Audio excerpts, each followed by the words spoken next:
So,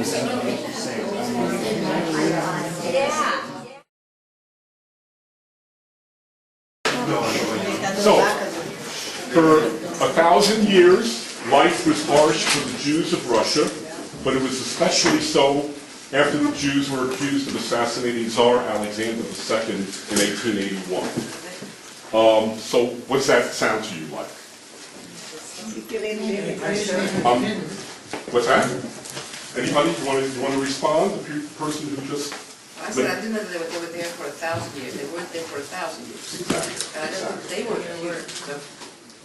they weren't accused of assassinating. You know, he was assassinated, and then one of the people who was conspiring indirectly, but they used the Jews. They used the Jews as scapegoats, right? Okay. So we'll get right back to this business about Jews of Russia. So Jews did not live in Russia for 1,000 years. So from that time until 1924... Excuse me, when you talk about Russia, do you talk about things like Russian-controlled Poland? Well, that's what we want to get to. That's what we want to get to. Okay? And we'll get into that in a minute. So from that date until 1924, some 2.5 million Jews fleeing pogroms. In the I missed the word here. In the cities and shtetl of Congress Poland and Ukraine migrated to New Worlds. Okay, what's that? What do you mean, Congress Poland? Yeah. So Congress Poland is that area around Warsaw and Lodz. You know something? I just realized that I did miss something here. Fleeing pogroms.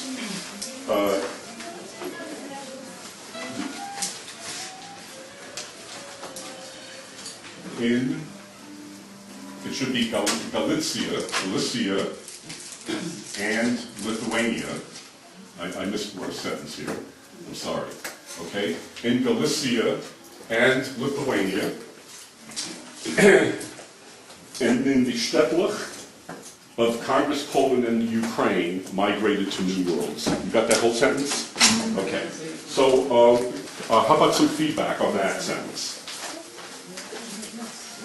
I want to know what the word Congress means in there.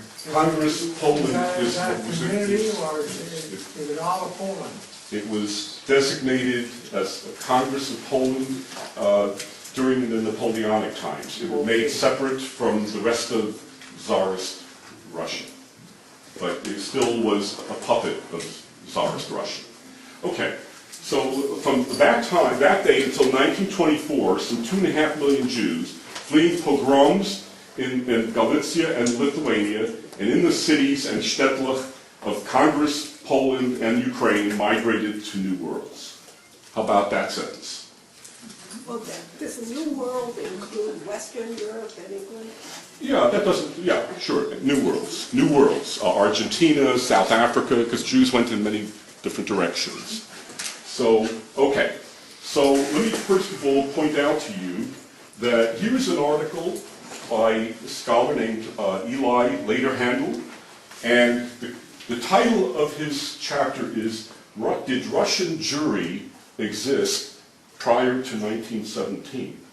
Why does somebody write a title like that and everybody just assumes that Jews lived in Russia before 1917?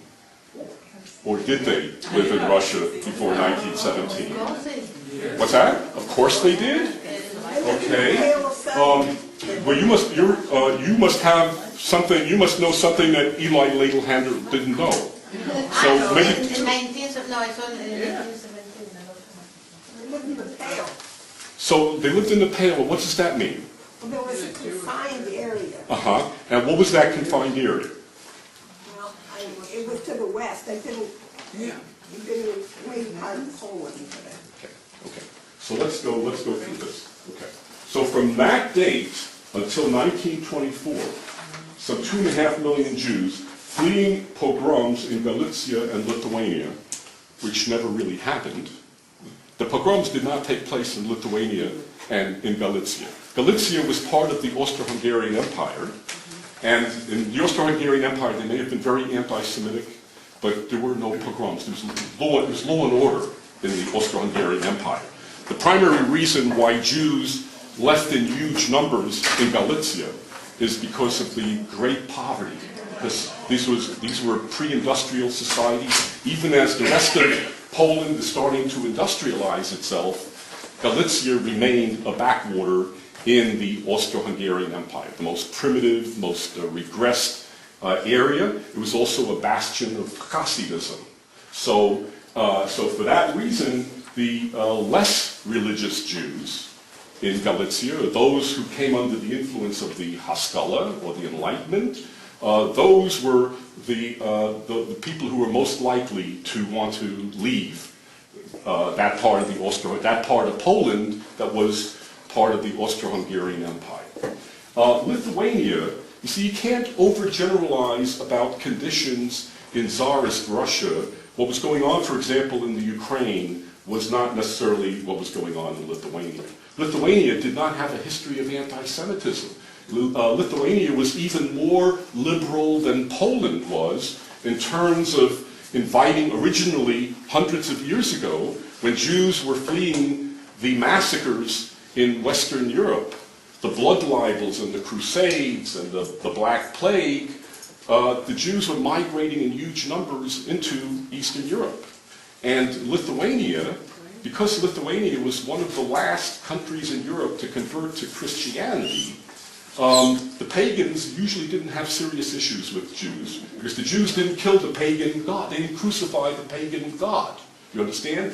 So Lithuania, most of Lithuania continued to be pagan, animistic, shamanistic, up until around the year 1500.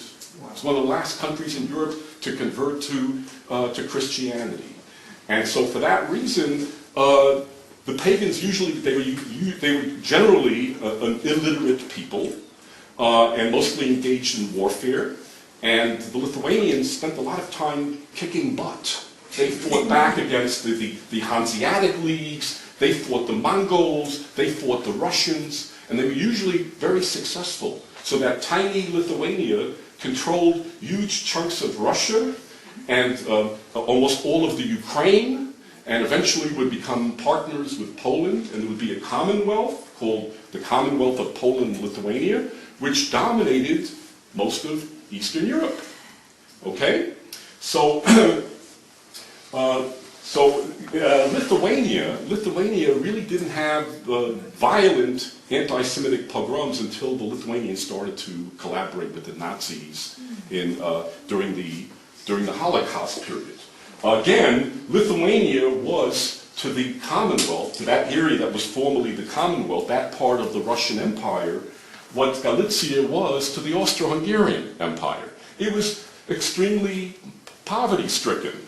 So that's why the Litvak Jews, when they came in huge numbers to the United States, they had come under the influence of the Jewish Enlightenment to a greater degree than Jews in other parts of Eastern Europe.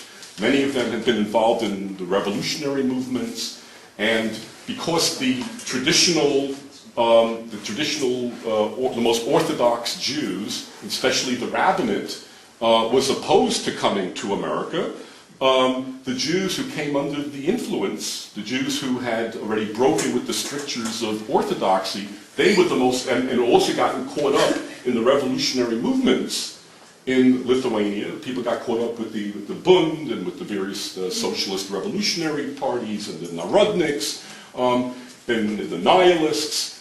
They were the most likely people to come to America. And they, because in the absence of a rabbinic leadership in the United States, the Abraham Kahans and the Morris Vinchevskys and the Aaron Liebermans, the secular intelligentsia were the ones who established the Jewish cultural institutions in the United States. So this is totally off the wall. And in the shtetl, a shtetl is not a village. That's what I'm going to show you a film. I'm going to show you a 10-minute film called about Jewish life in Eastern Europe to show you make a distinction between a village and a town. A shtetl is not a village. That is a misnomer. What's the Yiddish word for a dov? Exactly. A dov is a village Jew, meaning a handful of Jewish families living alongside a much larger peasant Christian community, as opposed to a shtetl, which might be anywhere from 20 to 90% Jewish, with a sizable, usually a majoritarian Jewish community. Again, these are common. The reason I'm using this is because this is the kind of stuff that one reads in for example, in Northern California Jewish Bulletin. You get hack journalese where you hear this nonsense regurgitated so many times that you get to hear. Now, I'm really I think I may have gotten some toxic fumes from this stuff. I didn't include something else here. And here's what I wanted to write: the villages and the ghettos of Congress Poland. Okay, the shtetl and ghettos of Congress Poland and the Ukraine migrated to New Worlds. How are we doing there? They weren't ghettos. Exactly. Don't confuse what was even under the Tsar, in the worst conditions in Tsarist Russia, Jews did not live in ghettos.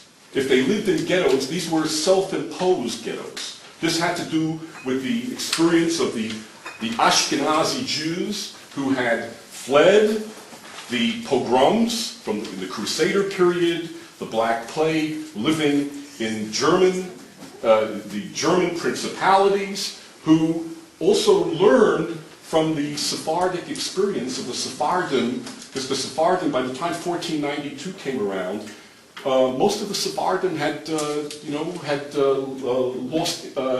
lost faith in their Judaism. There were no restrictions on Jews in Spain, and there was this concept called convivencia, of Jews coexisting with the Christian and Muslim populations, and there was lots of give and take, and this give and take produced a renaissance of Jewish learning, a kind of civilization that would produce a Maimonides, a Nachmanides, an Ibn Shifrut, a Yehuda Halevi, and Ibn Ezra. This is a person who is at home in the world of the Talmud, and also at home in the world of Greco-Roman philosophy and astronomy and mathematics. And for the Ashkenazim, when they're suffering in Central Europe, and they're now migrating into the areas that would become the second incarnation of Ashkenazi Jewry, meaning the Jews migrating into Poland, Lithuania, the Ukraine, Belarus, and Latvia. You see, once again, I did not include Russia. Those Jews learned there was a theology of the exile that, as good as it is, as long as the Mashiach doesn't come, the best that we can hope for is, the analogy that I use, a pedestrian analogy, today, Obama, tomorrow, Patrick Buchanan, and the day after, David Duke. That's the kind of, that was the mentality of the typical Ashkenazi Jew. That because we are a sinning people, and we're not worthy of bringing about the coming of the Mashiach, therefore we should expect the very worst.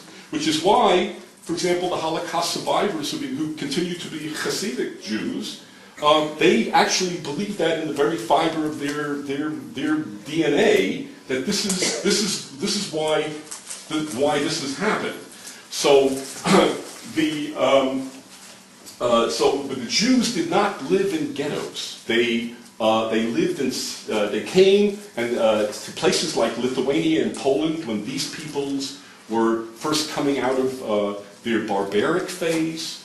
People are not aware of this, but the word slave and Slav are synonymous, and that Jews, together with other Middle Eastern people, in early medieval times would come up into the European marketplaces in Kiev and Odessa and Prague and other places. These were originally, before they became cities, these were slave emporia. These were slave markets where Middle Eastern people who were more civilized and more advanced would come up and buy up Slavic slaves, which they would distribute along the Silk Road. And if you are ever interested in reading a little bit more about that, in addition to picking up my book, Jewish Communities in Exotic Places, where I talk a little bit about that, there's the writings of the Postmaster General of the Persian Empire, Ibn Khordadbeh, who writes about how the Jews, a Jewish Wells Fargo Express called the Radhanites, who I'm going to mention a little bit later when I talk about the early migrations of Jews into Eastern Europe, that there was like a Jewish Wells Fargo Express on the Silk Road, and these Jews would go up into the northern areas and they would buy up sable and ermine and lumber, and also slaves and eunuchs, and distribute them across the Middle East. So, What now, year are you talking about? it said early medieval times. So, Ibn Khordadbeh wrote his description of the Radhanites in the year 815. Okay. Yeah. Those slaves that were then many times converted to Judaism, is The that? who? Those slaves. Probably, Yeah. because at that time, see, first of all, at that time, Jews still continued to practice polygamy. This is before the Cherem Rabbeinu Gershom of 975, and just because the Cherem came into effect in 975, that didn't mean that these backward, really primitive Jews living among the primitive Slavs necessarily embraced that. So it would still be a few centuries, maybe even a few centuries before the Eastern European Jews would embrace the Cherem Rabbeinu Gershom. But up until that time, it was probably very natural that Jews who were buying up slaves would sometimes marry them and sometimes have them as, have concubines, and there were second, third wives, especially if their first wife could not conceive. This is a very natural thing. Yeah. So I had heard, actually I had heard it about my grandfather, that he was conscripted into the Tsar's army, and I was wondering how that happened. And The business about the Jews being conscripted into the Tsar's army always reminds me of like every Jew in New York who lived before 1970, besides me, was at Woodstock. Okay? I wasn't. I know, huh? I wasn't. Well, that makes the only two New Yorkers who. Great. Wonderful, great. I'm the only one who's like regrets I wasn't there. So I have to make up for it later. I end up going to all kinds of festivals. But the point that I'm trying to make here is that everybody has a grandparents who was fleeing conscription. That was not the reason why they came to America. That's the reason they gave you.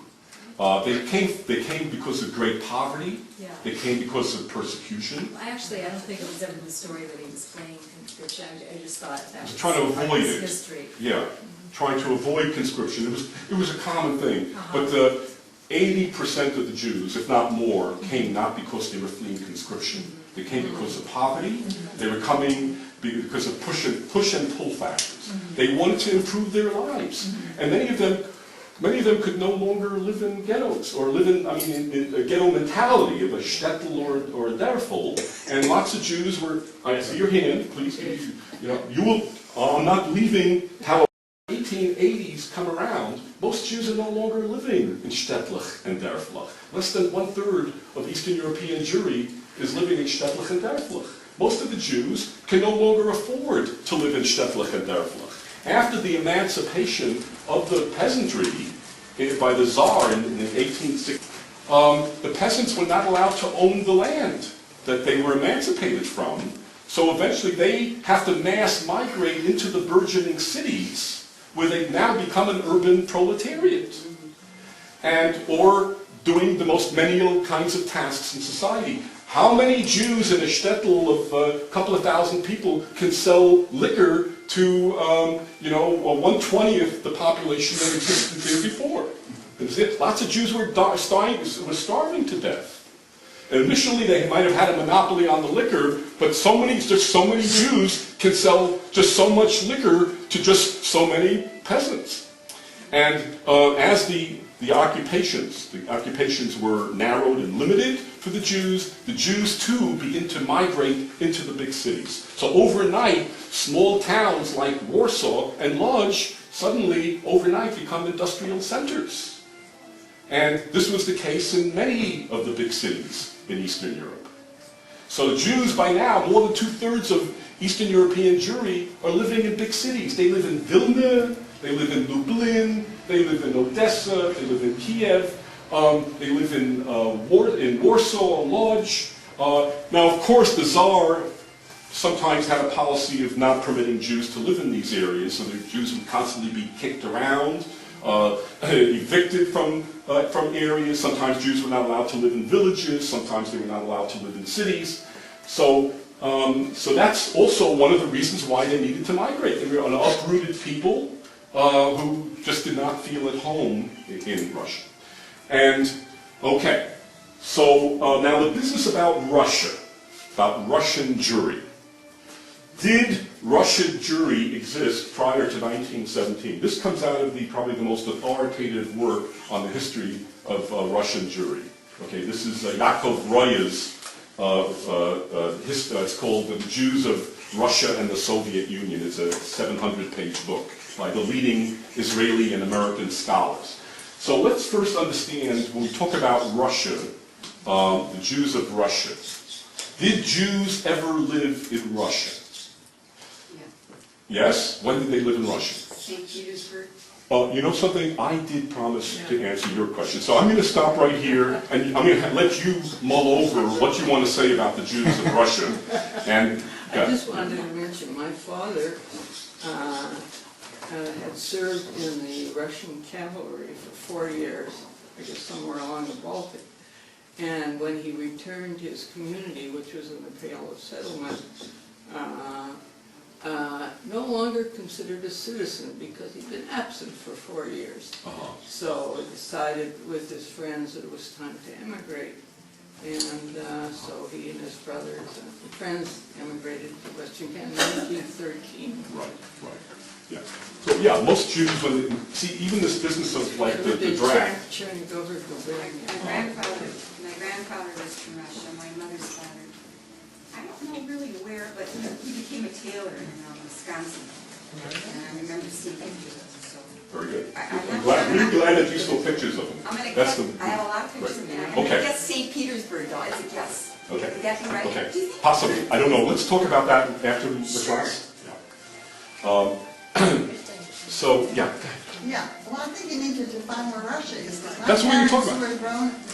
Grew up in Pinsk and Drahetshin, which are in either Minsk or Gubernia, or I'm not sure.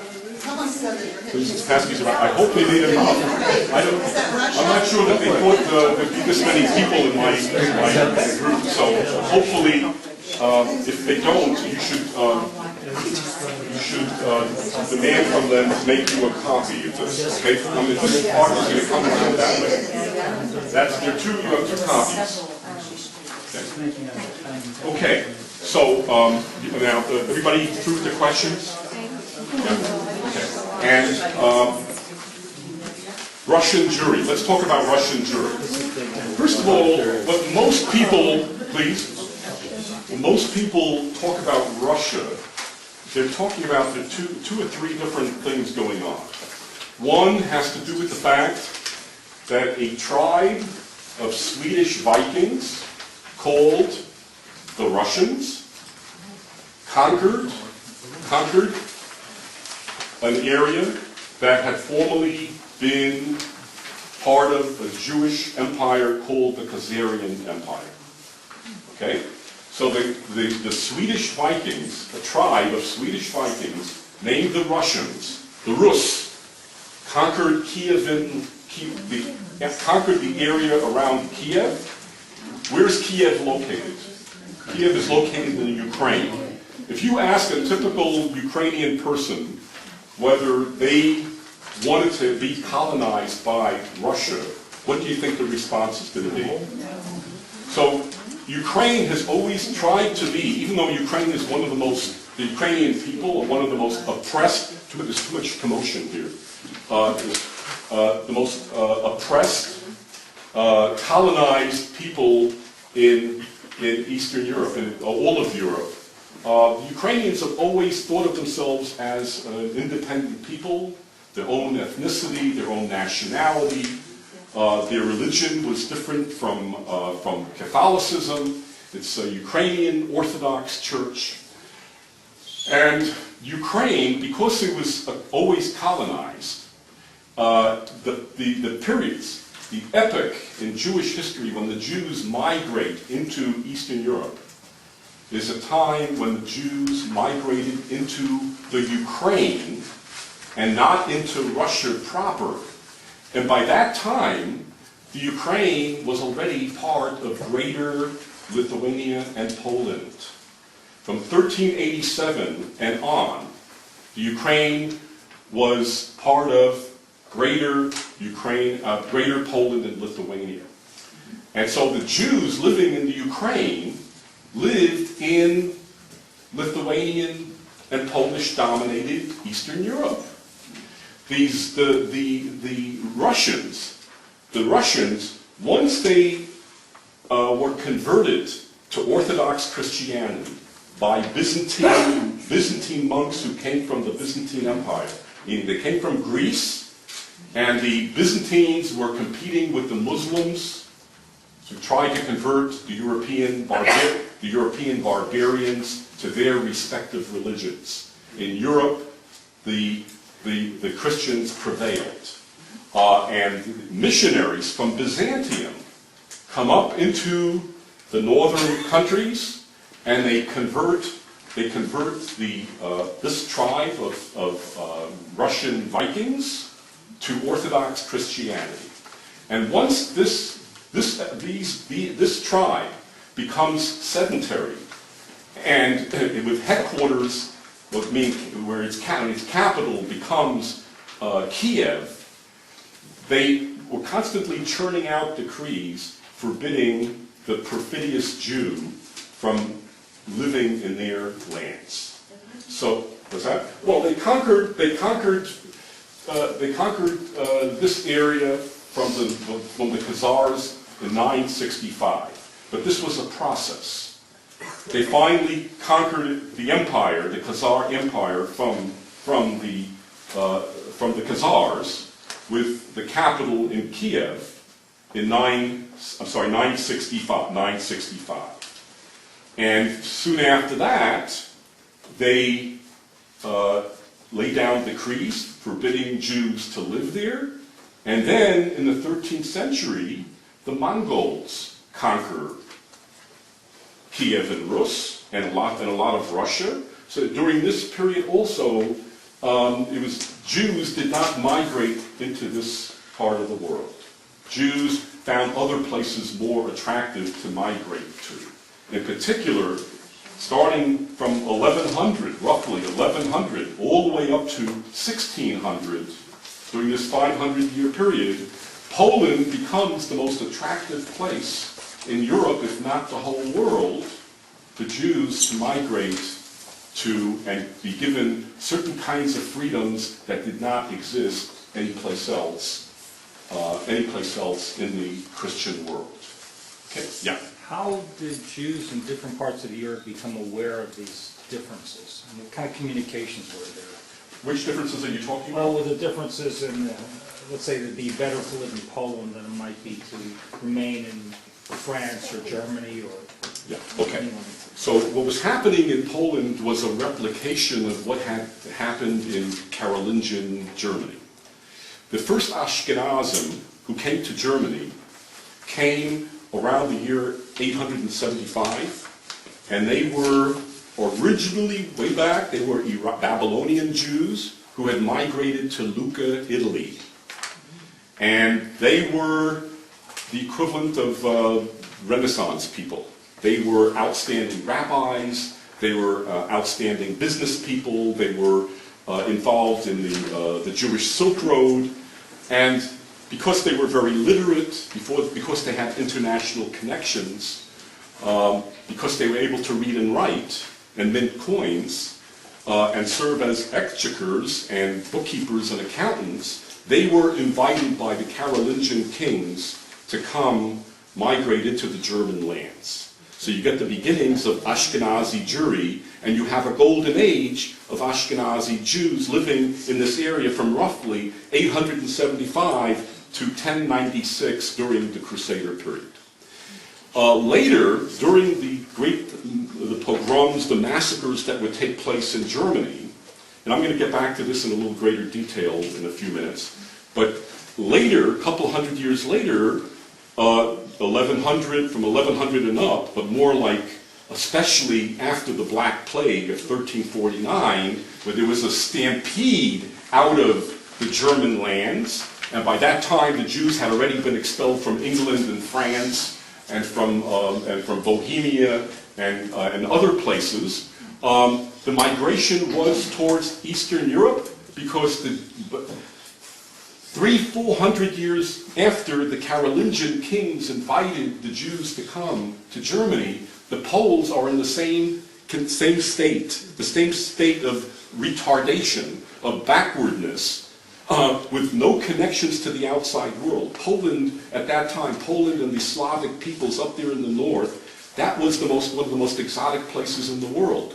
Why? Because the civilized peoples down in the Middle East were no longer, they were a more evolved people. They were literate. It was Middle Eastern people coming up into the northern lands to engage in buying up slaves in the Slavic lands. So obviously there were no towns, there were no cities. Life was very backward. So the Polish kings began to send out invitations to peoples from around the world to come and live in Poland. And the deal was, and this comes out of who I consider the greatest Jewish historian of Poland, and this is what made Poland such an attractive place. As a multinational and multi-denominational state since the 14th century, Poland did not follow the extreme example of intolerance according to which the majority imposes its will on the minority. Poland adhered largely to another trend of the pre-modern state, whereby members of minority groups had the right to organize as religious groups, and to a certain extent protected their freedom to exercise their respective religions, even supervising their autonomous organizations. For that reason, between 1340 and 1772, the Jewish population of Poland grew 75-fold, from about 10,000 to 750,000. Okay? So what the Poles were doing is, for example, the Irish were the ones who brought Catholicism to Poland. The Poles were, in some ways, the reason why the Poles themselves, the anti-Semitism in Poland would come from a German minority, which I'll talk about in a minute. But the Poles were not obligated to join the Crusades because the Pope felt that the Poles, because Poland was still, to a great extent, paganist, and had many people, most of them had not converted to Christianity, that it was the job of the Christian element in Poland to work on converting the people in their own backyard. You don't have to go to Jerusalem to liberate Jerusalem from the Muslims. You have plenty of work to do here. The Poles themselves, in the early phase, did not engage in anti-Semitic activity. Most of it came from a German element that had migrated together with the Jews, because Germans, as well as Jews, as well as Irish and Scottish people and Greek people and Armenian people and Turkish, Tatar people, all were invited because they had certain specialized skills, were invited to come to Poland to establish towns, to establish cities, to put Poland on the map, to connect it with the outside world. And the Jews were one of those many minorities who came, And for that reason, there were all kinds of charters laid down, conferred by the kings, to make it very attractive for Jews to come to Poland. So for example, one example would be, it was much harder to perpetrate a blood libel in Poland, because if three Gentiles came and testified against Jews that Jews are creating a blood libel, you also needed 3 Jews alongside the 3 Christians. In other words, the idea was to do everything because the Pope was totally opposed to this idea of blood libels, that Jews require Christian blood. The only problem was, during this period, the Pope did not have email. You understand? So the renegade, lunatic priests, the Catholic priests, the same priests who today engage in child molestation, this doesn't come from an encyclical from Rome, you understand. It's local troublemakers, sociopaths, immature people who create these kinds of problems. And in Eastern Europe and everywhere else, it was the clergy, not following the dictates of the Vatican, because the popes tended to be, they wanted to discriminate against the Jews. They wanted the Jews to be second-class citizens in society, but it's one thing to make the Jews second-class citizens, the infidel who has to constantly be reminded of his second-class citizenship in society, and reminded that this is what happens to people who killed our Lord. It's a whole other thing to kill off entire populations. Because if the Pope sent out an email to everybody in Eastern Europe and Western Europe 500 years ago, most of us would not be sitting in this room right now. You understand what I'm saying? Yeah. Okay. So any questions, any comments here? Okay. All right. So I already finished the lecture, so I want to start from the beginning now. Okay? And I want to erase this and give you a little outline of the different migrations of Jews into Eastern Europe, and hopefully have time to talk a little bit about the connection with Yiddish. So let's do this. Let me erase this.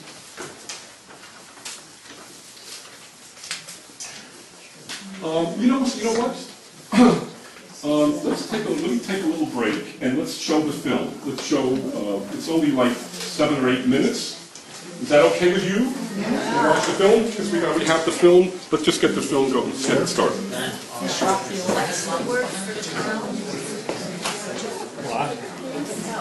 Town is a shtetl. A dorf is a village. DORF. Like these Polish farmers. This is the difference between a dorf and a shtetl. Did we miss some? No.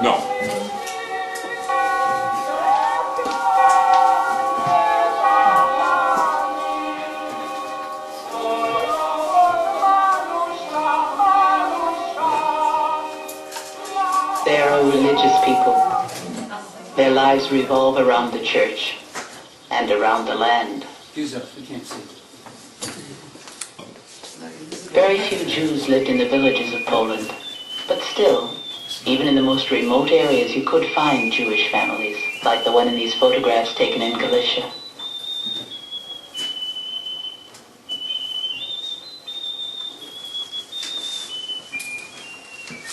Toby Knubbel-Fluick is an artist whose drawings and paintings depict her childhood in a village in eastern Galicia.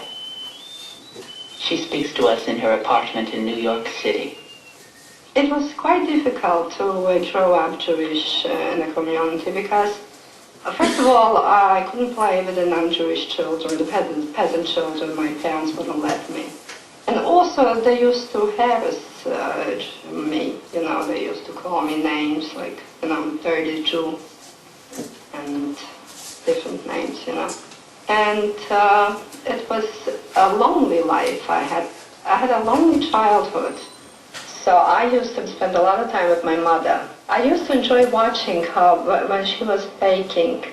There was a wood-burning stove, and my job was to clean out the ashes and to sweep the kitchen, the large room that we had. I was quite small at the time, and I remember when I held that broom was just as tall as I was. My father spent a lot of time in the barn, like shredding the wheat and chopping potatoes for the animals. And we used to have peasants work for us in the fields. My sister was a dressmaker, so she used to make up blouses for them and skirts, whatever they needed. And we also had a dry goods store. The peasants used to come and buy material, and that's why my father paid for the work in the field. When the house was built, they made a Jewish star on the roof. We were proud to be Jews.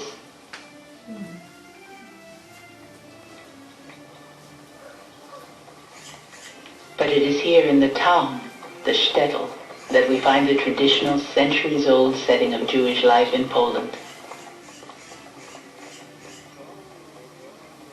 Though not all shtetl Jews are pious, the religious conventions are generally accepted. This man is dressed in the traditional style of the Orthodox Jews, which derives in part from the fashions of medieval Polish nobility. Between the 1880s and the 1920s, 1.5 million Jews emigrate from Eastern European towns like this to America. But that road is a two-way street. Those who leave the shtetl take it with them. It is their cultural baggage. Most leave relatives behind, with whom they correspond and occasionally return to visit.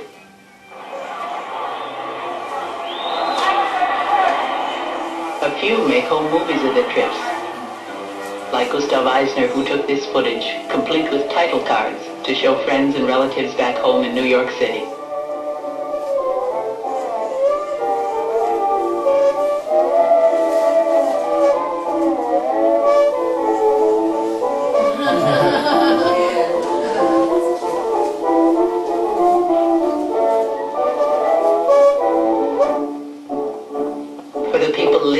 Small towns, being filmed is an extraordinary and memorable event.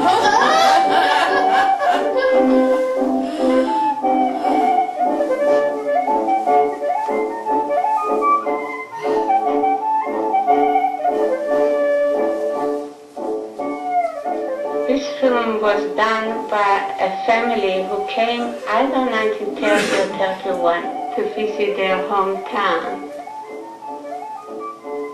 This is the son, and he actually took the pictures. He was a lawyer by profession, wealthy and charitable people.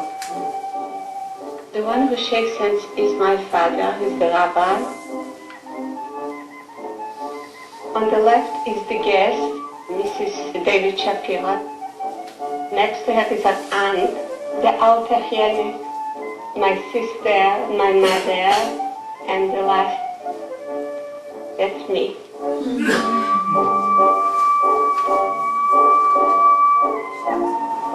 We are very few survived that shtetl. My parents were also killed by Hitler in Marshmite.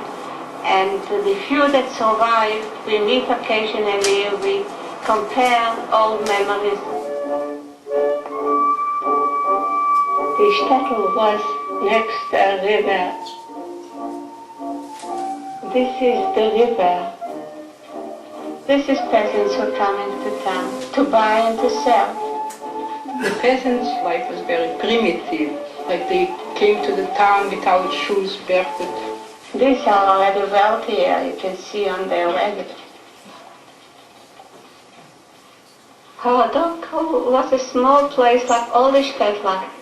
It had about 250 or 300 families only. This was the typical way of carrying water from the well.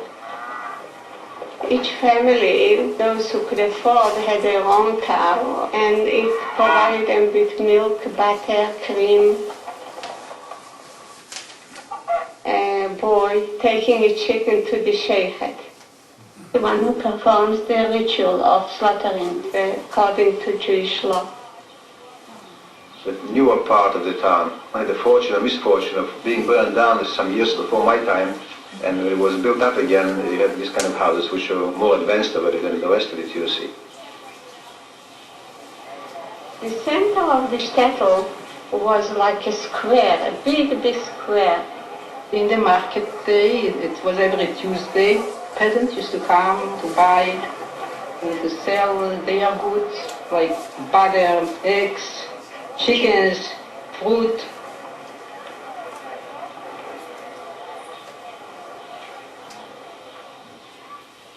This is one of the very distinguished families, and it was a big family with many children and grandchildren.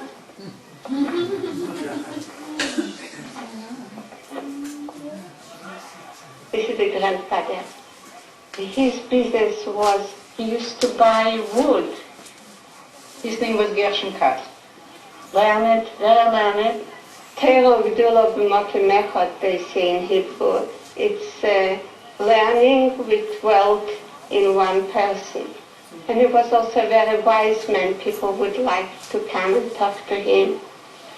This was family, like family used to be the way we knew families in those days. Close, very close. Sometimes too close. Here is the school. The Shapira sent money for the school, so it provided the children with bagel and milk in the morning. That was a daily routine, and this is how they enjoyed it.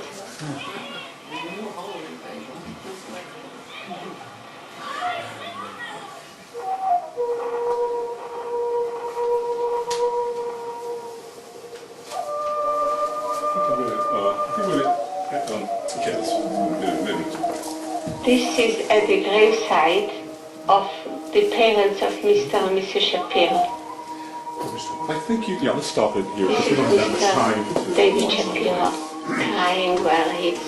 It goes on to show you a shtetl. So you have a shtetl, a city Jew, a shtetl Jew, and a dorf Jew. So now hopefully you understand the difference. So usually it was isolated. The Jews who lived in the Derfluch oftentimes didn't even provide their children with more than the rudiments of a Jewish education. And oftentimes they would have to send their children off to a shtetl, or even to a big city, in order for the kid to get more than just a smattering of Chumash and Rashi. Want to get something more than that, they might have to send them to a larger area. Okay, so what I want to do is show you the evolution of the Yiddish language.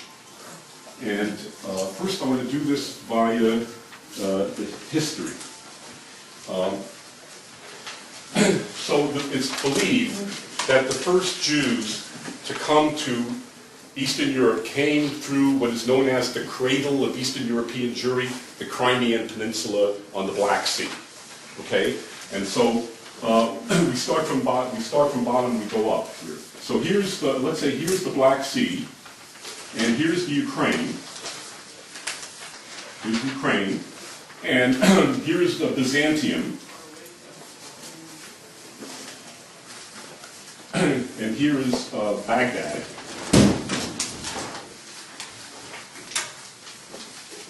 Okay, all right.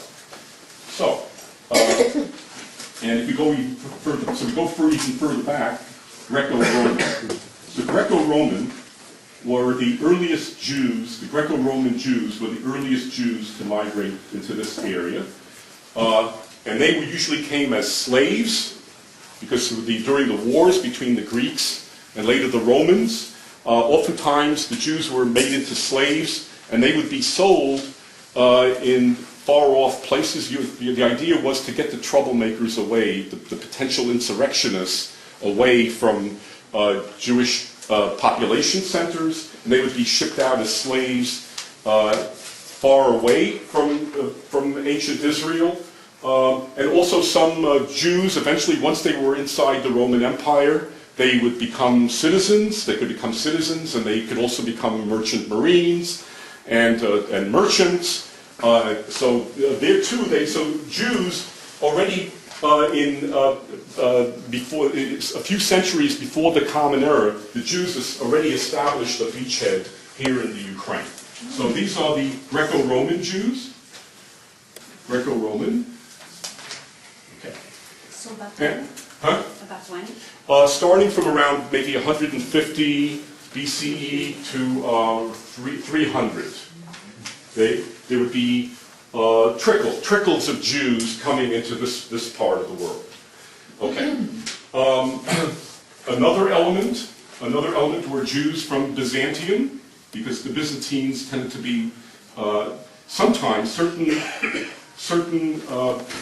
emperors tended to be cruel towards the Jews. Most of the anti-Semitism in the Byzantine Empire came not so much from the clergy, because the clergy believed, unlike the Catholics, they actually believed that you can't trust a Jew to convert to Christianity.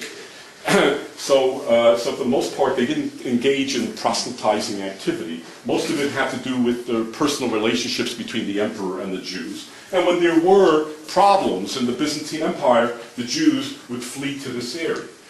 But around the year 750 or so, the Khazars, a Turkish people related to the Magyars and the Bulgars and the Turks and Finns, they came down originally from Siberia, and they were one of many troops that fought alongside Attila the Huns in Attila the Huns Empire. And then when Attila the Huns Empire dissolved around the year 250 of the Common Era, many of these different Turkish and Mongolian tribes went off on their own. They became independent contractors. And the Khazars were one of many Turkish tribes. The Magyars would eventually end up in where? Hungary. The Finns would end up where? In Finland. The Bulgars would end up where? Bulgaria. You're catching on. So the Khazars were one of those groups, sects or tribes that had broken with Attila the Hun, and eventually they conquered the area that would encompass the southern Ukraine, the Caucasus, and portions of Central Asia. And in order not to be beholden to the jihadis from Baghdad or the Archimandrites from the Byzantine Empire, they decided to be a third force in the world. And so, for political reasons, they originally converted to Judaism. But over time, because there were migrations of Jews in troubled spots in the Middle East and in the Byzantine Empire, they come into Khazaria and they bring over the aristocracy from a very primitive, almost a semi-pagan kind of Judaism to a true, you might say, Hareda type of Judaism. And we know this because the names go from being almost, the kings are known almost exclusively as Turks. And then suddenly we have Kagan Abraham, or Kagan Moshe, or Kagan Chaim Yankel, you see. And so that was an indication that they had now become much more normative Orthodox Jews. So these Khazars had an empire in the southern Ukraine, in the Black Sea region, which included the southern Ukraine and the Caucasus and and Central Asia, and they were engaged in warfare with many different elements. There were constant Turkish tribes coming down into this area that were constantly at war with the Khazars, the jihadis from Baghdad who were trying to convert the pagan peoples up north also were constantly engaging in warfare. The Slavic peoples here, who came under the Slavic and the Scandinavian peoples, coming under the influence of the Byzantines, they too are hitting Khazaria, and eventually one tribe of Swedish Vikings that I pointed out to you from Scandinavia, a tribe known as the Rus, they attack the Khazar kingdom and they virtually destroy it. Okay? The Khazars extend up to Kiev? Well, many historians believe that if you believe in the Khazar theory, then those people actually say that the Khazars established Kiev, that they founded Kiev. There's lots of controversy about the Khazars, and Stalin had a lot to do with also suppressing Jewish research, doing archaeological research in a good part of the 20th century, the communists suppressed a lot of the information in regard to the Khazars because the Russians, being, you know, the Russian ideologues, being great Russian chauvinists, wanted to emphasize the glory of the Russian peoples and tried to, as much as possible, play down the role that the Khazars may have played in this area before the arrival of the Russians. So a lot of this, we still don't have a lot of information about any of this. And this is different theories that we're propounding here.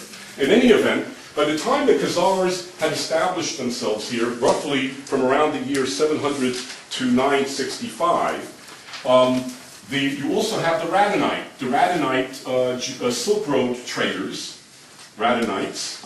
This is what I call the Jewish Wells Fargo Express, the Radhanites. And they carried on trade between China and Northern Europe. And they covered almost the whole extant universe in roughly around the year 850, when I pointed out to you earlier that Ibn Khordadbeh, the postmaster general of the Persian Empire, wrote about them. And he gives you an elaborate description of all the places that they traveled to. And so among the places that they would travel to were the northern areas, the slave markets, where the Jews would buy up slaves and eunuchs from among the Slavic peoples. So that's where the word Slav and slave come in, where the words are synonymous. So the Radhanites. Okay. Excuse me, so, did you say the Radhanites were a Jewish cartel. And a Jewish cartel. They were, they had their own caravans. They had, they traveled, like I say, just about everywhere. They mostly carried on trade between China, India, and the northern European countries. So now these Jewish communities, this is the pre-Ashkenazi Jewry. Now also there were Jews, we can also fit it in right here, but they were here in very small numbers. These were also Jews from the Arabian Jews from the Middle East, meaning from the Arab countries, who also came into this area. So this hodgepodge of humanity is known to us as the Canonic Jews. The Jews who lived under the Slavic peoples and spoke a language called Canonic. And this is important because I'm going to show you now how the Yiddish language came into being. So just need to talk a little bit again about the Jews of Germany. Let me get a number here. How many Jews were killed during the Crusades? There were 7 Crusades, I believe. How many Jews were killed during the Crusades? 100,000. 100,000. Anybody else? A couple of thousand. A couple of thousand. Okay. Okay. Anybody else? You're afraid. The rest are afraid to ask because some of you like She'eno Yedeo Lishon. You're like the 4 questions. One are afraid to ask, and others are afraid maybe you're not going to look so good. So yeah. Were most of them killed in the Rhineland? Yeah. I'm talking about the Crusades specifically. Mm-hmm. So yeah. So how many Jews were killed in Franco-Germany? 20,000. Who said 20,000? Who? I said. You nailed it. 20,000. 20,000. So how did you come to 3,000? I just think that we overinflate the numbers. I mean, basically, there was just very few people really, so that there really wasn't that many. Exactly. That's why I asked this question, because people usually go, the Crusades, that boogeyman, the Crusades, and immediately conjures up hundreds of thousands. There weren't that many Jews living. There weren't that many Jews in the whole world at that time. In the year 1100, there may have been maybe less than 2 million Jews in the whole world. And they were concentrated in Spain and Portugal. That's where, by the time the year 1400 comes around, with the troubles taking place in Spain and in the Iberian Peninsula, half the Jewish world lives in the Iberian Peninsula. You understand? Yeah. Please. The Crusades weren't really against the Jews. I mean, they were more against the Arabs, so of course not that many Jews could have been killed. Well, see, the thing is, when Jews were killed, it was a case of people marching off to Jerusalem ostensibly to to engage in warfare with the Muslims, but they would like veer off the road. There was like a Jewish town here. Let's go get the Jews. Let's kill them and steal all their money and take everything from them. You see, there were lots of, the people who were on the Crusades were lots of psychopaths, lots of crazy people who were released from the prisons, from the dungeons. Some had lived in monasteries a little bit too long, and they were led by Jew-hating monks, like hermit types, who had some serious mental problems in some cases. And before the knights began to crack down on these troublemakers, and that's what would happen during the subsequent Crusades. After the first Crusade, things were reined in much more. The knights saw to it that the Jews were not attacked.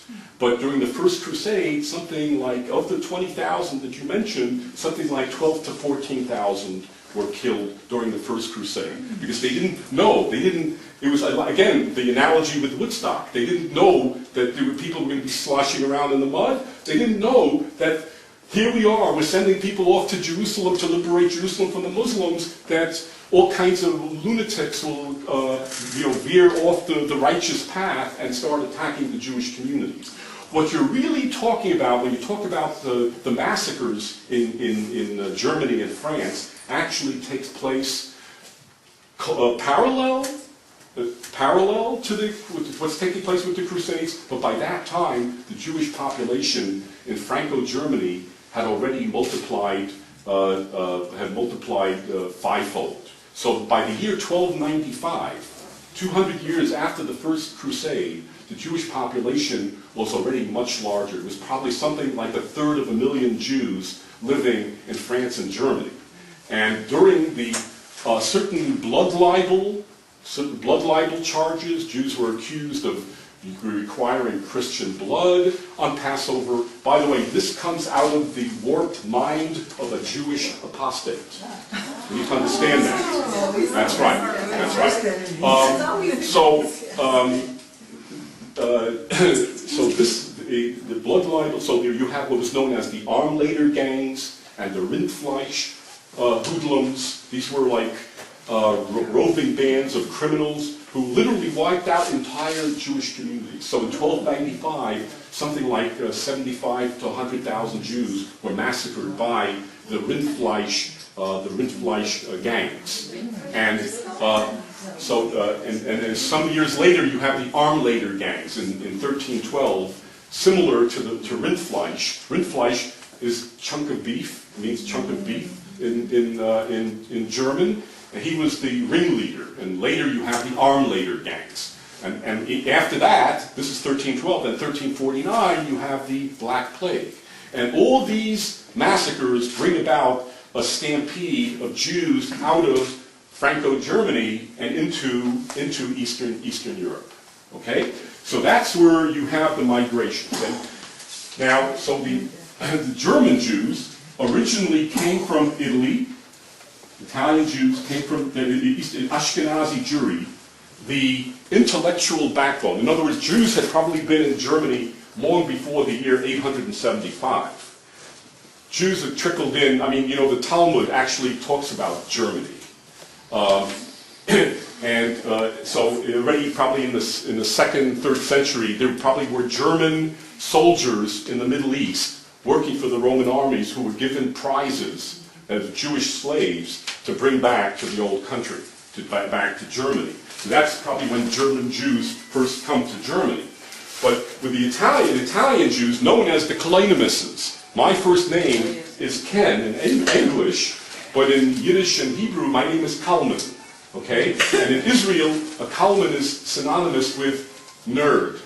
Okay? Unfortunately, I'm sorry to say, But anyway, the Kalonimuses, a Renaissance Jewish family of brilliant scholars, but also people who were outstanding business people, who knew how to run governments and bureaucracies, were invited by Charlemagne and his successors to come and live in Germany. And they were given all kinds of benefits and all kinds of freedoms and protection. And so Italian Jews come into Germany, And here, they are, when they come to Germany, they come having already spoken ancient languages of Hebrew and Aramaic and Egyptian that was incorporated into the Hebrew and Aramaic. So, for example, the name Moshe. Moshe is an Egyptian word, means he who is drawn out of the water. And they also eventually migrate into the Greek and Roman orbit, and they incorporate words from the Greeks and the Romans. So a very famous word that came to mean something different from its original intention, for example, became part of the Yiddish language. When you say the word apokaides, what is an apokaides? What is an apokaides? You said heretic, but what does it originally come from? It comes from an Epicurean, right? Which simply means somebody who indulges in worldly delights. But from the Jewish point of view, somebody who indulges in worldly delights is not studying Torah. So it became you're part of the Moshe Leitzen, as they say, the people who while away the time, the idlers, the good time Charlies, and so those. That word, for example, which is a Greco-Aramaic term, eventually became part of the Yiddish language. So I'm just showing you how different words migrated to the Yiddish language. When the Jews come to Germany, when they come into the German lands, these Italian Jews come into Germany, but there are already Jews living in France. And along the Rhineland region, this area right here, you get people the Italian Jews came with a Judeo-Italian language that they spoke, which was neither Italian nor Hebrew and Aramaic. And so they come to Germany with that Judeo-Italian.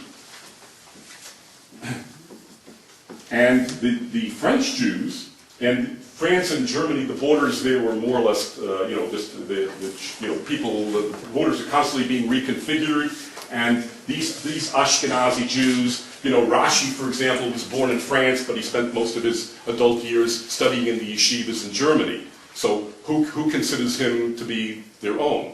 The Rebbes would say the German Jews, you understand? But the point is that these juries, this jury is speaking a Judeo-French language, and together this language evolves into a language that Rashi would use in his commentaries when he can't translate, Rashi being the great explicator, when he can't translate a certain Hebrew word from the Bible, he says, and in Lushan Lashon, La'az, we say such and such. This is the beginnings of the Yiddish language, sans the Slavic component. Okay?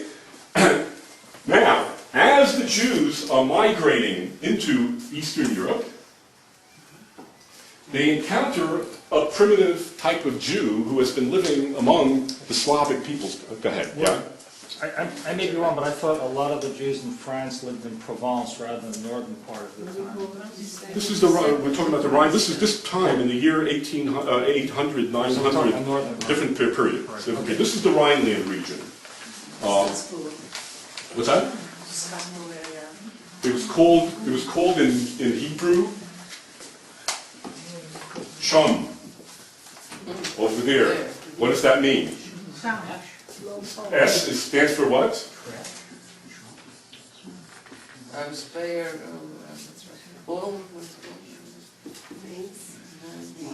HU is U, so vu in Hebrew, in Yiddish. Where?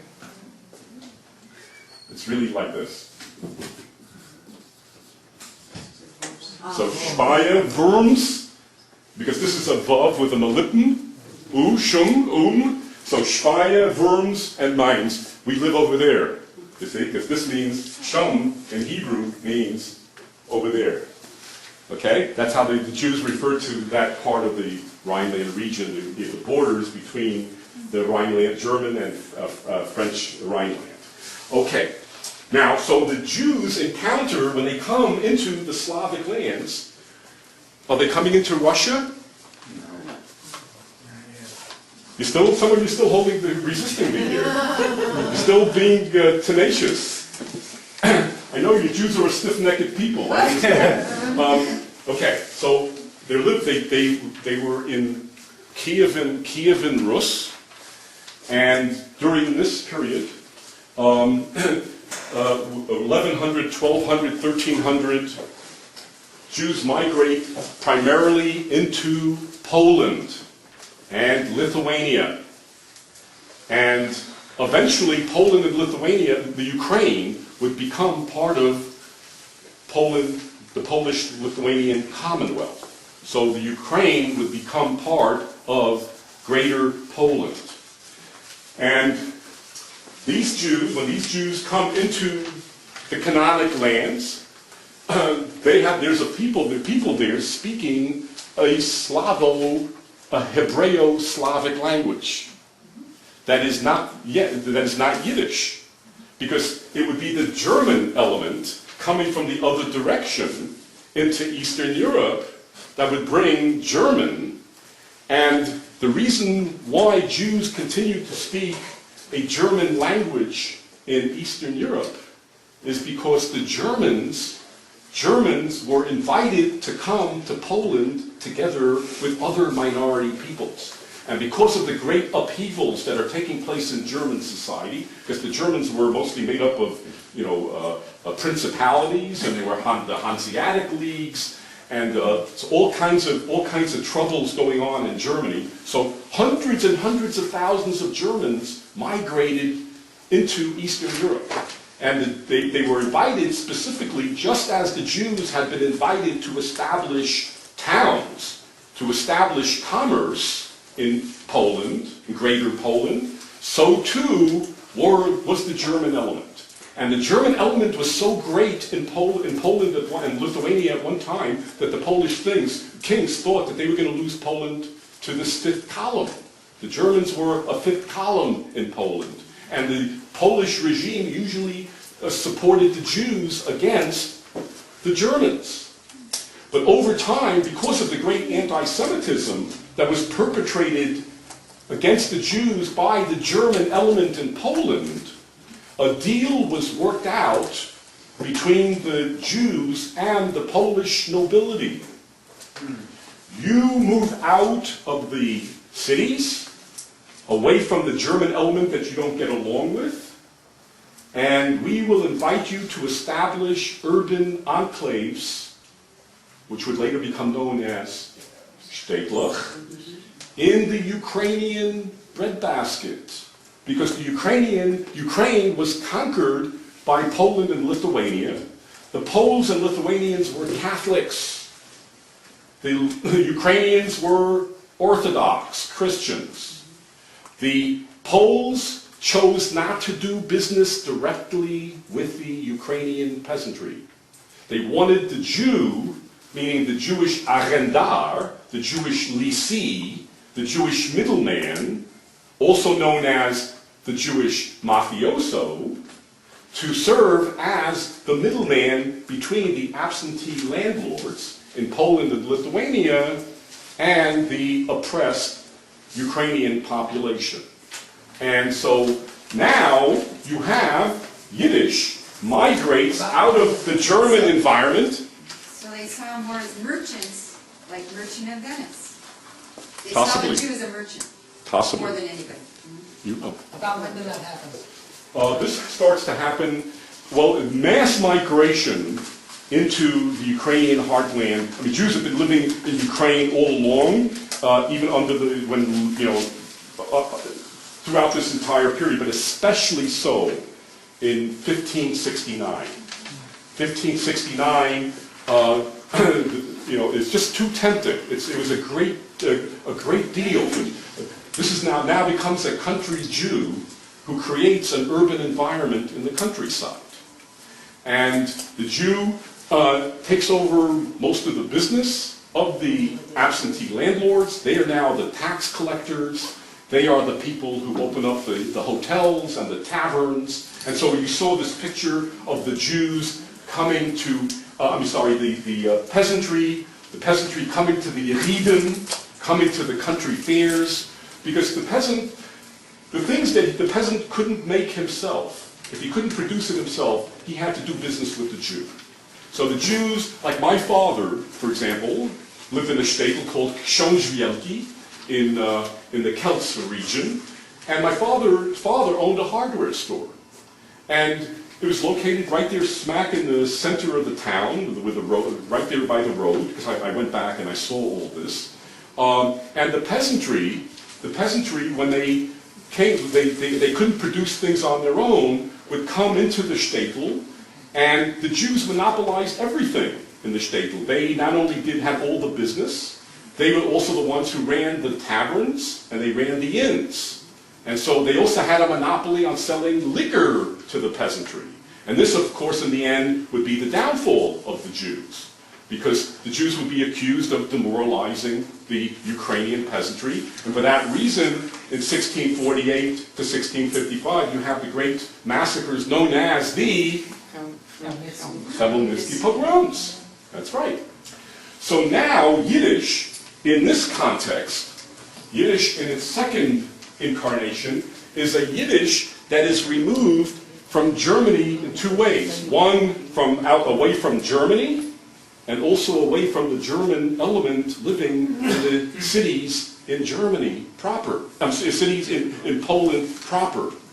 And now you get the evolution of the Yiddish language, where the Yiddish language begins to incorporate many Polish and Lithuanian terms. By the way, another indication that Jews did not live in Russia proper is the fact that there aren't that many Russian words in the Yiddish language.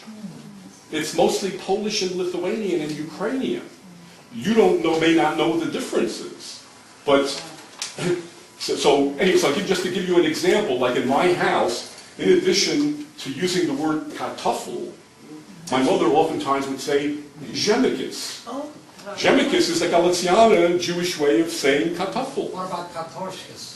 That's your shtetl. I don't know where you came from, but but the point that I'm making, you see what the point that I'm making, is that now the Yiddish language incorporates many Slavicisms, and now you have the evolution of the Yiddish language, and traditionally, Romania and Hungary had very small Jewish populations.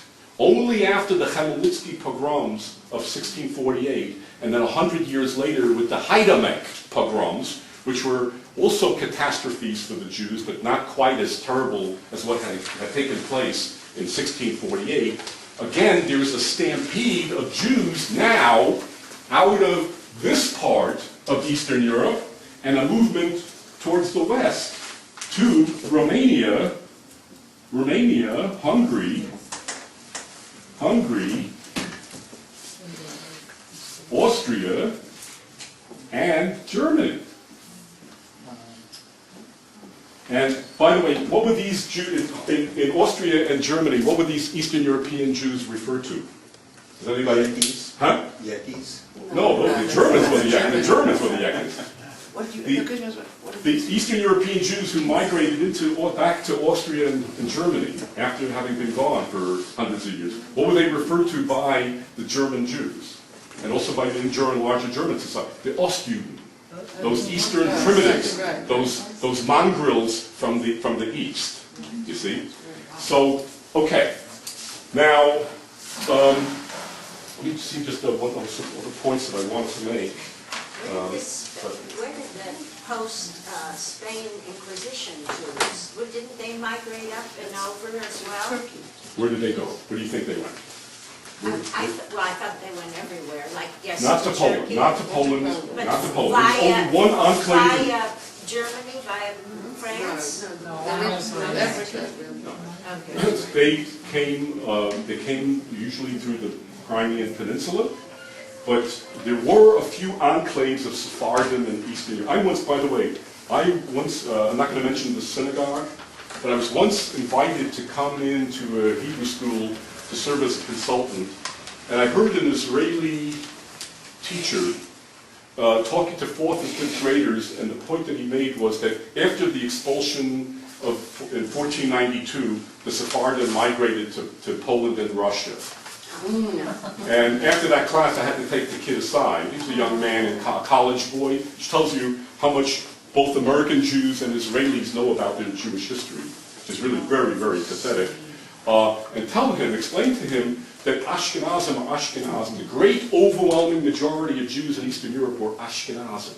And the Ashkenazim did not come from the Sephardim. The Ashkenazim came from these elements that I had described to you earlier. Migrations from the Byzantine Empire, these Jews, the German Jews. Somebody raised their hand here? Yeah, go ahead.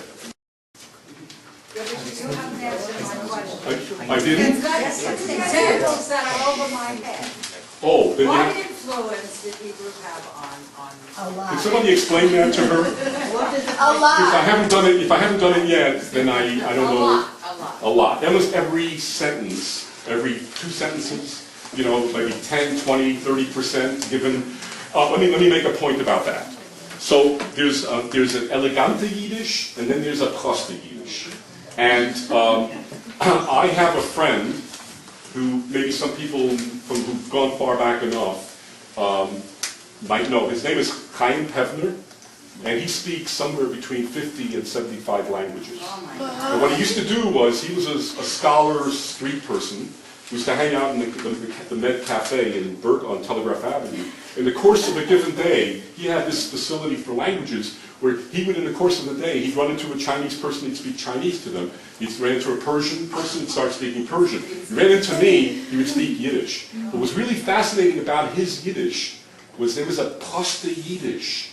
He came out of I'm sorry to say, a Bundist background. I have nothing against Bundists.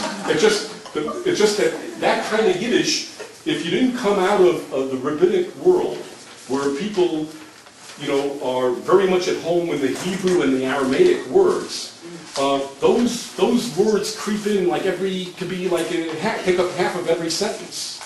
You know, words like Memayla and you know, even like things like Kabbalah Shalaylam instead of Gotten Himmel. His Yiddish was a real proste Yiddish. The proste Yiddish is a coarse, real elemental kind of Yiddish. Completely at home in the language. But once I started to throw in Aramaicism and that's a language that he didn't understand, and how it sounded in the Yiddish language, because I explained to you, Epicurean, or whatever it was originally in Greek, sounds very different from apokaichos, you see? So if words like that would creep into the language, he would not necessarily understand that. So mine was a more kind of, because I'm steeped in, you know, you can see in all the lines on my face, how much hard time I spent in yeshiva and the Hasidic communities in New York. So, you know, my background is where people spoke Yiddish, and I'm a Galician Jew, and I'm like protecting that Yiddish from the rest of you, by the way.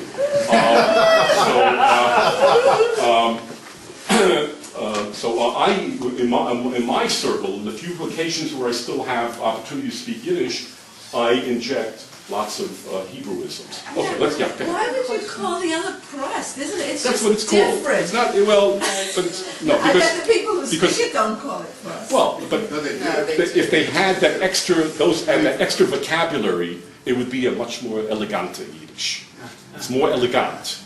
This is fairly, because even, for example, the great Yiddish socialist writers like the Abraham Kahans and the Maris Vinchevskis, they came out of yeshiva. They were, you know, guys who were reading Talmud on top of the desk, and they had Karl Marx under the table. But they came from traditional Jewish backgrounds, and their Yiddish is a real flavorful kind of Yiddish. And a lot of them they admitted that they needed to compromise themselves because the hoi polloi, the Amaratzim who came, the ignorant masses who came from Eastern Europe, couldn't understand a lot of those words because they already lost that yeshiva training. Many of them very simple people.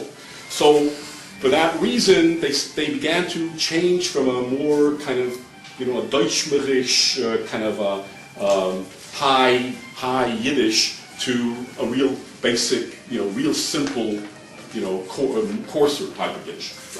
Just to give the other side of that, from someone who grew up with a fussy Yiddish. And is proud of it. And is proud of it. Cool. I mean, if you look at the difference, I mean, the difference is very, very clear. So a good example of high Yiddish would be Peretz, who uses a huge amount of Yiddish. And Ivy Singer, But when Sholem Aleichem would write, he always said he wanted to get away from that. He would use Hebrew expressions and then like mistranslate them, but his Yiddish wasn't with a lot of Hebrew. And he always said, "Wie wird das Yiddish gesagt? How would the Jew in the street say it?" And he was proud that he could sort of turn the phrase without the very fancy Hebrewisms. Right. So what becomes better is a matter of perspective. Right. I mean, there's a room for Sal Bellow and there's room for Mark Twain. Understand? Both are. Go ahead, and then you two. Yeah. I have actually a question about the Canaanite. Very little is known about them. Very little is known about this. But go ahead. How did their language actually influence Maybe Yiddish? hard to say, because here's another problem. The Khazars were a Turkish people, and they spoke a language that is similar to what a Turkish tribe in the Caucasus speaks, called Chuvash. Is that Aramaic or is it close? No, a Turkish tribe, a Turkish language. It's Turkish. But here's an interesting thing. Because these Khazars were barbarians and they were a nomadic people, when they came to live among the Slavic peoples, they lorded it over the Slavs, but were themselves subsumed by Slavic culture. And they gave up their original language and spoke Slavic. You see? So that's why this hodgepodge of Jewish humanity that was living in the southern Ukraine, they spoke a language known as Canonic, and the Weinreichs and the Harkavis and all. Most historians haven't really begun to touch this subject yet. There's not a whole lot, because we know so little about the Khazars themselves. We don't have anything. We don't. Because actually, the Canaan in the Torah was, Yeah, that's right, Canonic. Now, it's possible that because this may have a Jewish origin. This is something I haven't really pursued and haven't come across it in the research. See, what happened was that the Jews perceived the Slavic peoples to be Canaan. And they may have been the ones who referred to these peoples as Canaanites, because they were slave people. And also maybe the more advanced Christian populations may have also perceived them to be that. So the word shklav, or whatever that original medieval Slavic word was to define the word slave, that's the name that they were given, you see? Because they didn't really have that name. They were mostly tribal peoples. So it was this and this Slavic tribe, and this and that Slavic tribe. Anyway. Yeah, so I grew up hearing, I guess it would be a lower class Warsaw Yiddish. Okay. And my perception of it is that it's about 60%, basically the grammar and stuff like that, German. And that was reinforced when I actually studied German. And I would say about 30% Hebrew, which was reinforced when I lived in Israel and learned to speak Ivrit, okay? So that's my empirical feel for the language. See, the dominant theory about Yiddish is that Yiddish is not so much a jargon or an offshoot of German any more than English is something separate from its Anglo-Saxon origins. German, the Yiddish, the La'az in German, was simply one of many types of German language that were spoken by not only German people, but also Swabian Slavs who lived in Germany, and also the Jewish element. And the Jewish element lived mostly in urban enclaves in Germany, and spoke a language that incorporated Hebrew words. Whereas the Swabians in Germany incorporated Slavic words. And different German tribes in different parts of Germany spoke their own regional dialects and oftentimes couldn't understand each other. It would take a Martin Luther, who translated the Bible into German, in the way that Shakespeare revolutionized the English language, Martin Luther unified and revolutionized the German language. Well, I have another empirical observation. My father learned Yiddish as a second language from my mother's essentially family working in a bakery. And he subsequently, later in life, went and visited Germany and found that he could understand the Germans and they found they could understand his Yiddish. And so there's a very strong... And see, another theory about Yiddish is that the Jews incorporated lots of Hebrewisms in order to actually see to it that the Germans couldn't understand. The more, in other words, the German can understand the first 3 words in the sentence, and then suddenly you have a Hebrewism and an Aramaicism and a Greco-Romanism, and suddenly the German, the pogromchik, suddenly didn't understand. Or if the Jews are going like, hey, Chicky, the Germans are coming, they had to say it in a way that, that the Germans couldn't understand. And as long as they were living among the German population, they would also see, because the Jews mostly did business primarily with their German neighbors, as opposed to the peasantry in the countryside. Once they leave the Germans, the German enclaves in Poland, and they go into the shtetl and into the countryside, now they're interacting with Polish, Lithuanian, and Ukrainian peasants. And now you get a larger infusion of Slavic, and the Lithuanians are not Slavic peoples. So it's a different language, but the Lithuanian as well. Yeah. So my father's from Warsaw. Okay. And I'm not sure if Yiddish was his first or second language, but he spoke both well. Okay. And he had a neighbor he didn't like, and he used 2 words, Paskudniak and Chambal. I know it was Chambal. Humble? Chambal. Chambal? He used to say, why is this a Paskudniak and a Chambal? And a trumpeting. I remember he would say that. Okay, so this But I was curious about Chambal because I can't... I've never heard of it. Now, maybe did you hear it that way? I remember it was about... Chambal? Chambal. Chambal? Anybody know the word Chambal? Never heard of it. Never heard of it. I know. Ham. Just ham. Is what? I'm the one that becomes Ham is an uneducated person. You may have heard the word Chama. I may have. Chama is a donkey. Well, my father didn't like The word it. ham means an uneducated person. Well, One is ham. okay, maybe That's Russian. he would sprinkle English with Yiddish words. English. Well, yeah, not all the time, but he would use to really insult somebody. He would use Yiddish. Right. So I just wanted to point out that. I wanted to say that Ham, the one. Ill-tempered. Furious, Right. All right. Okay. Thank So you. I'm going to finish with this last thing. So I am of the ghetto and no longer in it. What I'd like to do is when I go back to the East Coast, my brothers and I get together, and sometimes in order to really be able to breathe the fresh air and realize that we're liberated people and no longer walking around in payas and black hats and stuff like that. So we usually do a tour of the ghetto. And we go back to Borough Park. And one year, one of my brothers and I go back to Borough Park, and a 6-year-old boy comes up to us, and this kid assumes that the whole world speaks English. So he says the following to us: "Kennst die mich a ribbe krossen district?" Anybody not understand this? If you don't, you should be evicted from Klesfest. Okay? Who does not understand? Okay, listen once again. Kennst die mich a ribbe krossen district? He's 6 years old. His parents don't give him permission to cross the street. Now, here's the problem here. He and his grandfather, he can communicate with his father. He and his grandfather are they're in different planets.